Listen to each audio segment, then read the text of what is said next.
Over the years, I've been really interested in addiction or fixation with tech, overuse of tech, and generally how small things in life become addictive and normal and distract us from things that are meaningful. I've talked about phone use, tech use more generally. Our ability to read and concentrate in general is lowering, which is alarming, and I find alarming for myself. And so I think it's worth doing a few videos on what it means to be addicted and why it happens and what you might need to do to make yourself less vulnerable to that kind of thing. So today I decided to talk about boredom. And before we get into that, my name is Marios. I'm a trainee counselling psychologist living in London. And on this channel, we talk about psychology and anything I think you might find interesting or useful. Subscribe and like, it really helps the channel out. Cool, so boredom. Why is boredom important in addiction? So boredom is known as one of those things that humans generally, you might even say universally, dislike. We are uncomfortable with boredom. It's something we would rather have filled with any other feeling except for boredom. Now, of course, we have active minds. We like to be stimulated. We like visually stimulating things. So of course, tech becomes one of those things. But if you just take a step back from the specifics of tech addiction,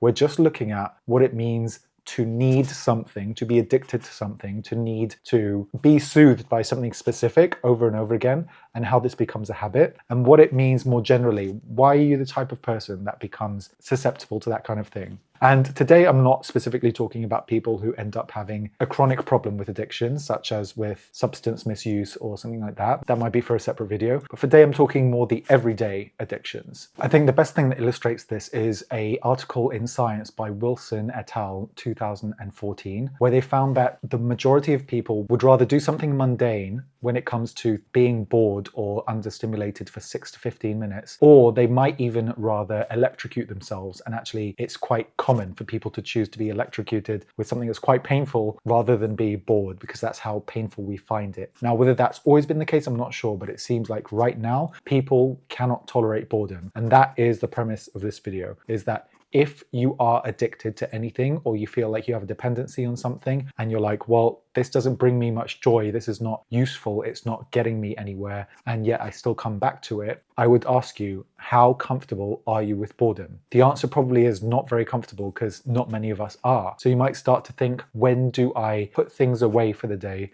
where I just don't need to do anything more? I don't want to be stimulated, I don't need new input, I don't need video, audio, music, games, anything.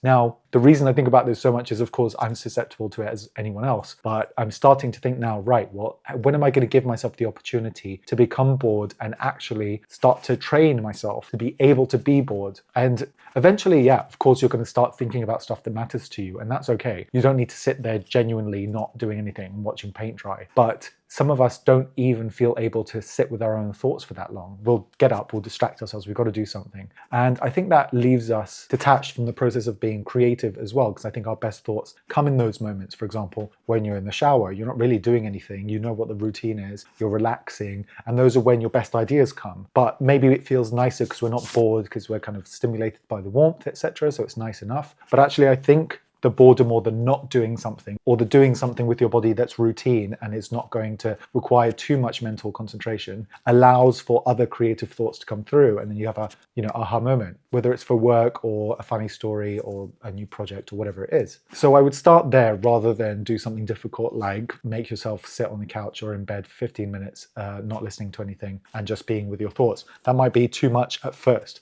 but I would look for any opportunity you have to get friendly with boredom, to look for opportunities to become bored, and to find ways to develop a relationship with it where you don't just resort to some quick fix, like the phone, like this platform, to be honest, because that's what I do, or to put music on or anything like that, and just say, how much longer can I keep going? Make it a game. How much longer could I tolerate this boredom? Because the more I can tolerate boredom, the more I can resist temptation, the less addicted I will be, because I'm okay with that feeling that tends to usually take me into addiction.